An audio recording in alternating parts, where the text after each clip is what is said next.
जय भीम, जय भारत, जय संविधान। अंबेडकर नवयुवक दल यूनिट भगत सिंह कॉलोनी शेरपुर की ओर से सभी यूनिटों को संदेश देते हुए बंसीलाल प्रेमी जी ने कहा कि 12 मार्च को साहब कांशीराम जी की जयंती अंबेडकर भवन में बड़ी धूमधाम से मनाई जाएगी।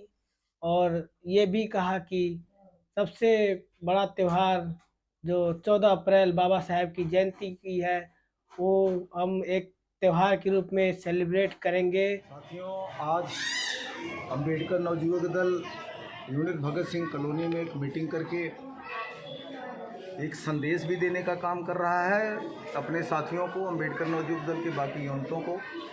और आज ये फैसला लिया गया कि 12 मार्च को साहब कांशीराम का जन्मदिन अंबेडकर भवन जलंधर बाईपास लुधियाना में मनाया जाएगा।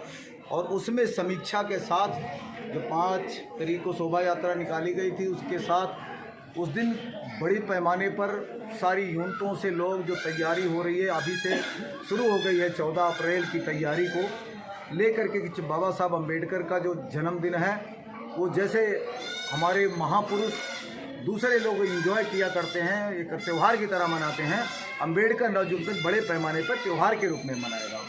क्योंकि ये मनाने का काम त्यौहार के रूप में इसलिए खास करके अपने एक मतलब एक जो अंबेडकर नवयुवक दल इसको त्यौहार के रूप में मनाने जा रहा है, उसका मुख्य उद्देश्य है अपने लोगों को जोड़ना और एक संगठित करना। क्योंकि बाबा साहब अंबेडकर ने कहा था कि शिक्षित हो, संगठित हो, संघर्ष करो। शिक्षा के बिना लड़ाई नहीं लड़ी जा सकती। अगर लड़ना है तो पढ़ना पड़ेगा, और अगर हम बिना पढ़े लड़ेंगे तो कहीं ना कहीं हम असफल होंगे।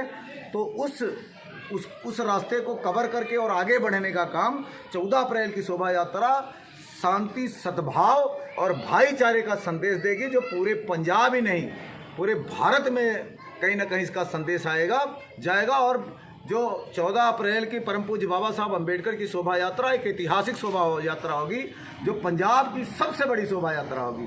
और इसका होना जरूरी है इसलिए क्योंकि इसी भारत में, इसी जिसको यहाँ के कुछ लोग कथित लोग जो हिंदुस्तान कहते हैं, जो क्योंकि इसी भारत में एक तरफ एक सीता माँ को देवी कहा जाता है, क्योंकि वो एक भगवान या एक राजा की लड़की थी, वहीं एक दूसरी लड़की जो इस बहुजन समाज की होती है, उसको एक जिस सीता माँ को इसी देश में जो किताब बताती है, रामचरित बताती है कि जब उसको उठाया जाता है तो उसके उठाने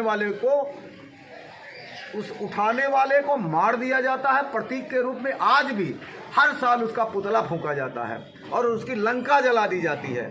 लेकिन वहीं एक इस बहुजन समाज की एक देवी, मैं तो उसको देवी कहूँगा, उसको लोगों ने जिसको डकैत कहा, उसको उठाया जाता है, उसका अपहरण किया जाता है, उसके साथ अनैतिक व्यवहार किया जाता है, उसके साथ कई दिनों तक बलात्कार किया जाता है। लेकिन इस भारत, जो ये भारत है, ये वही भारत है, इसके लोग उसकी लंका को नहीं जलाते, उस रावण को नहीं फूंकते, जिसका अंतर उस सीता माँ और इस फूलन के अंतर का नाम जो भारत है। इस खाई को मिटाने का काम अंबेडकर नवयुवक दल की शोभा यात्रा करेगी और अपने लोगों को लामबंद करेगी कि आप तैयार हो जाओ, नहीं तो आज उठा करके देखो, वही देवी जब उठ करके जाती है, उसकी लंका भी जलाती है और उस रावण को भी जलाने का काम करती है।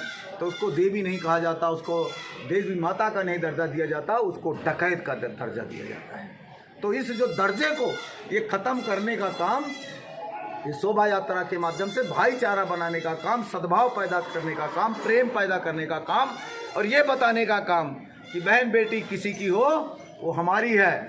हम किसी भी बहन बेटी के साथ अन्याय अत्याचार नहीं करेंगे। वो हमारे साथ अत्याचार करें तो जब तक रहा, जब तक साहब, क्योंकि उठा कर के देखो, इसी देश में मनुस्मृति रही।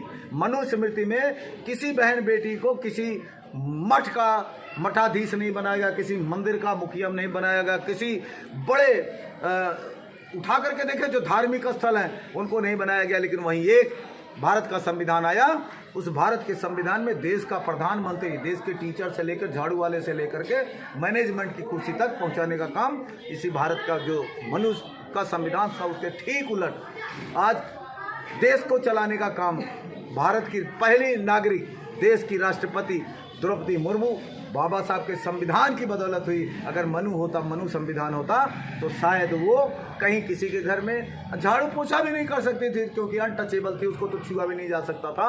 उस सद्भाव को जो बाबा साहब का संविधान पैदा करता है, उस संविधान को ये शोभा यात्रा पैदा करेगी, भातृत्व पैदा करेगी, भाईचारा पैदा करेगी, सबको न्याय मिले, सबके साथ समान व्यवहार हो, ऐसी जाति विहीन समाज बने, भारत का एक अच्छे लक्ष्य की तरफ जाए। इस शोभा यात्रा का मकसद ये है। इसको लेकर के अम्बेडकर नवयुवक दल बड़े पैमाने पे शोभा यात्रा निकालेगा। आपके माध्यम से सभी साथियों को नमो बुद्धाय, जय भीम, जय भारत, जय काशी।